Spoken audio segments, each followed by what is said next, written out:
10월 31일 주님의 교회 말씀 묵상입니다.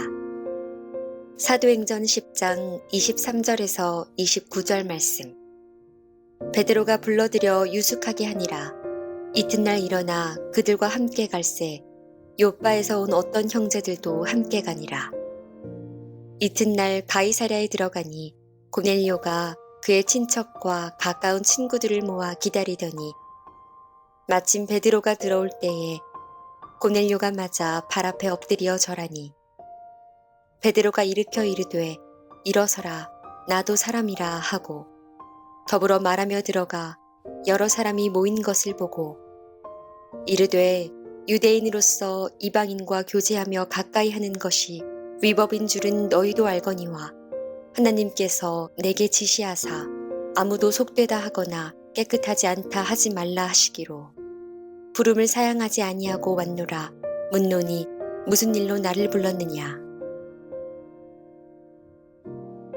샬롬, 주님의 사랑과 평안이 가득한 하루 되시기를 주님의 이름으로 축복합니다. 지난 한 주 우리는 가을 특별 집회를 통해 에베소서 말씀을 묵상하며 특별히 하나님의 전신갑주를 우리 영혼 가운데 새기는 아주 귀한 시간을 보냈습니다. 그리고 이제는 다시 일상의 영성으로 돌아와 이 일상의 영성을 회복하며 매일 말씀과 함께 매일 주님과 함께 동행하는 저와 여러분들이 되시기를 주님의 이름으로 축복합니다. 그때 필요한 말씀으로 하루하루 우리에게 찾아오시는 그 하나님의 말씀으로 인해 새 소망을 얻는 저와 여러분들이 되시길 간절히 소망합니다. 오늘 본문은 사도행전 10장입니다. 사도행전은 예수님의 제자들이 주의 복음을 들고 이곳저곳으로 퍼져나가는 이야기입니다. 그동안 제자들도 눈에 보이는 예수님을 의지하며 살았다면 이제는 눈에 보이지 않는 성령님, 그러나 지금 이 시간도 나와 함께 하시는 바로 그 성령 하나님의 역사하심을 깊이 체험하게 되는 이야기가 바로 이 사도행전입니다. 참 놀랍습니다. 주님이 함께 계실 때에는 주님이 계시는 곳에서 제자들이 활동하고 복음을 전할 수 있었는데 이 사도행전에 보면 주님이 승천하신 이후 제자들이 성령 하나님을 의지하고 그 성령 하나님을 경험하게 되니 만방 곳곳으로 퍼져나가 담대하게 주님의 말씀을 전하더라는 것입니다.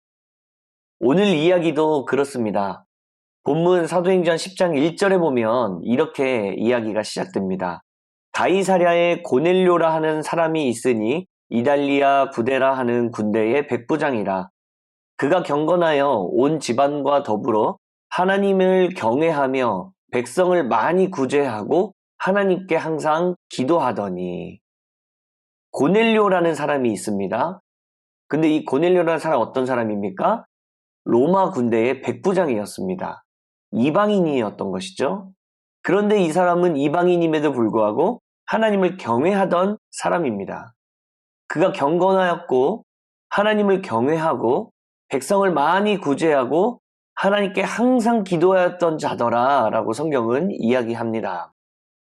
여러분과 제가 잘 아는 것처럼 그 당시 유대인들과 이방인들은 역사적으로 너무나도 뿌리 깊게 서로를 반감하고 서로를 미워하고 서로를 적대시하는 감정이 심했습니다. 여러 가지 이유가 있었지만 그 중에 한 가지가 유대인들이 바로 이 선민의식, 우리 민족만 하나님께 구원을 받았다. 그러니까 우리 민족만이 선하다. 이 선민의식이 너무 강했기 때문에 이방인들을 무시하고 그들의 신앙을 인정하지 않으려고 했던 모습이 이 유대인들 가운데 있었던 것입니다. 유대인들은 아예 법적으로도 이것을 명시해 두었습니다. 이방인과 함께 하는 것이 이것이 위법임을. 이방인을 멀리하고 이방인을 가까이 하지 않아야 한다는 것이 법에 있었으니 이 상황이 얼마나 심각했었는지 느낌이 오실 것입니다. 근데 사도행전 10장에서는 이 고넬료라는 이방인의 초점을 맞추며 말씀이 시작되고 있는 것입니다. 반면 본문에 나오는 예수님의 제자 베드로는 저희가 잘 아는 것처럼 이방인이 아니고 바로 유대인이었습니다. 하나님께서는 이 베드로가 기도하던 중에 어떤 환상과 소리로 자신을 나타내셨고 갑자기 하늘이 열리며 그릇이 하나 내려오는데 거기에는 무엇이 있었죠? 네 발 가진 짐승과 기는 것과 공중에 나는 것, 이것들을 하나님께서는 베드로에게 잡아먹으라라고 말씀하고 계십니다. 네 발 가진 짐승, 기는 것, 공중에 나는 것은 구약시대의 율법상으로는 부정한 것, 가까이에서는 안 되는 것이었습니다. 그런데 유대인이었던 베드로에게 그것을 먹으라고 하나님이 말씀하신 겁니다. 이에 베드로가 하나님 앞에 어떻게 대답합니까? 하나님, 속되고 깨끗하지 않은 것을 제가 먹지 못합니다. 라고 이야기를 하죠. 그러자 하나님이 어떻게 말씀하십니까? 사도행전 10장 15절에 보면 이런 말씀이 있습니다. 하나님께서 깨끗하게 하신 것을 내가 속되다고 하지 말라. 이후 베드로는 성령의 이끌림을 받아서 고넬료라는 이방인을 만나게 됩니다.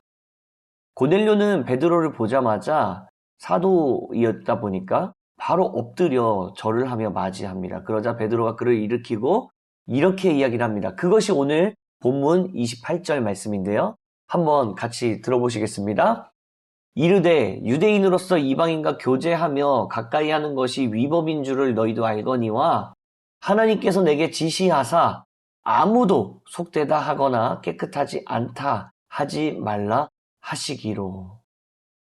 여러분, 이 짧은 말 속에서 얼마나 많은 고민을 했을지 이 베드로의 고뇌가 느껴지지 않으십니까? 유대인의 법에서는 부정한 것, 이미 율법적으로 이건 부정한 것은 가까이 하면 안 되라는 것을 법으로 지정해놓을 정도로 이렇게 자신들이 한 가지 기준을 향해서 살아왔었는데 하나님이 환상을 통해 부정한 것을 내가 깨끗하다고 얘기했는데 왜 부정하다고 얘기하느냐라고 얘기했던 이 하나님의 말씀을 가지고 베드로는 너무 많이 고민했던 것입니다. 우리는 이것이 하나님을 위해서 부정하다고 생각했던 것인데 왜 하나님은 이걸 부정하다고 생각하지 않고 계시지? 그러면 이 법은 누가 지킨 것인가? 누가 만든 것인가? 여러분, 그리고 오늘 고넬료를 만나서 베드로가 했던 이야기 중에 하나님께서 내게 지시하사 아무도 속되다 하거나 깨끗하지 않다 하지 말라라고 얘기하셨다. 하나님께서는 그 어느 것도 부정하다고 얘기하지 말라라고 나에게 알려주셨다 라고 이야기를 했던 것입니다. 여기서 우리는 베드로의 신앙의 기준이 무엇인가를 엿볼 수가 있습니다. 자신이 이방인 이 고넬료가 있는 이 자리까지 오기가 참 쉽지 않았다라는 것을 이야기하면서 그러나 하나님께서 내게 지시하셨다. 그러나 하나님께서 내게 말씀하셨다. 아무도 속되다 하거나 깨끗하지 않다 하지 말라라고 말씀하셨다. 그 누구도 내가 깨끗하다고 얘기한 거에 대해서 더럽다고 얘기하거나 부정하다고 얘기하지 말라라고 얘기하셨다. 그래서 나는 이렇게 행동하지 않겠다. 그래서 나는 이방인인 당신을 그렇게 생각하지 않겠다. 그래서 나는 수많은 우리 이 유대인들이 율법으로도 지정해 두었던 이방인들과의 이 교제를 나는 어렵게 생각하지 않도록 노력하겠다. 그렇게 행동하지 않겠다. 내 행동의 기준 자체가 무엇입니까? 하나님 한 분뿐이었다는 것이죠. 그 당시 너무 중요했었던 이 유대인의 법을 어기면서까지도 고넬료를 만날 수 있었던 이 베드로의 마음속 기준은 무엇이냐? 바로 하나님의 지시하심, 하나님의 말씀, 하나님의 뜻이 베드로의 마음 가운데 우선순위에 있었더라는 것입니다. 사랑하는 성도 여러분, 우리의 삶을 한번 돌아봅시다. 지난주 가을 특별 집회 말씀처럼 우리는 매일 하루하루 영적인 전쟁을 마주하며 살아가게 됩니다. 그 영적 전쟁이 무엇입니까? 우리의 관계를 흐트리고 우리의 생각들을 흐트려 놓고 수많은 유혹과 시험들이 우리를 공격하는 것입니다. 그런데 이 공격의 목적은 우리를 한번 때리고 아프게 하는 것이 아니라 사단은 우리의 가치관을, 우리의 삶의 기준을 흔들어 놓는다는 것입니다.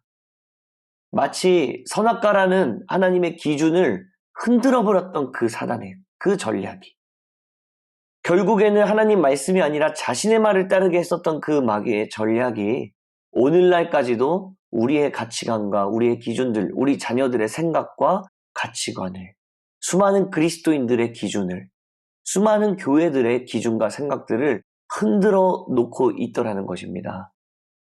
사랑하는 여러분, 이 마귀의 전략 앞에 넘어지지 않을 수 있는 방법이 무엇이겠습니까? 그 유일한 대안이 무엇일까요? 바로 오늘 베드로의 모습처럼 하나님의 말씀을 기준 삼는 것입니다. 하나님의 말씀을 내 마음 가운데 우선순위로 잡고 이 생명의 말씀을 내 안에 품고 내 영혼 가운데 붙드는 것입니다.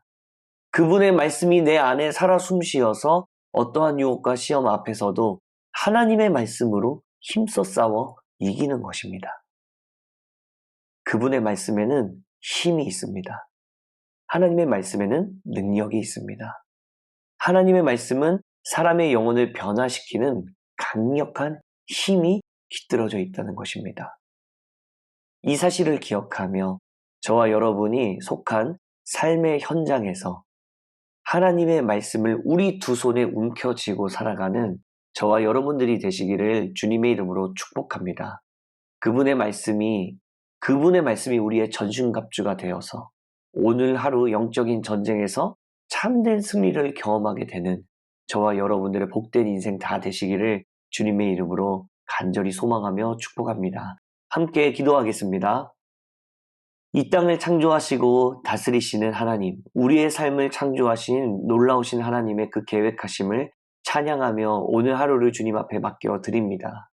이 땅을 살아가는 우리들에게 하나님의 말씀을 허락하여 주심에 너무나도 감사드립니다. 수많은 소리와 유혹들이 우리의 생각을 흔들지만 우리 모두는 목자이신 하나님 말씀에만 반응하며 살아가는 그런 인생들 다 되도록 주께서 은혜 더하여 주시옵소서. 주님의 말씀대로 살아갈 때 주님께서 우리의 인생 가운데 어떠한 일들을 행하시는지, 어떤 놀라운 일들을 이루어 가시는지를 함께 바라보고 경험하고 체험하고 감격하며 놀라워하는 그런 모든 복된 인생들 다 되도록 주께서 은혜 더하여 주시옵소서. 그렇게 인도하신 주님께 감사드리옵고 거룩하신 예수 그리스도의 이름으로 기도드립니다. 아멘. 오늘 우리에게 주신 말씀을 붙들고 특별히 예배를 위하여서 우리 주님 앞에 함께 중보하며 기도하며 나아가도록 하겠습니다.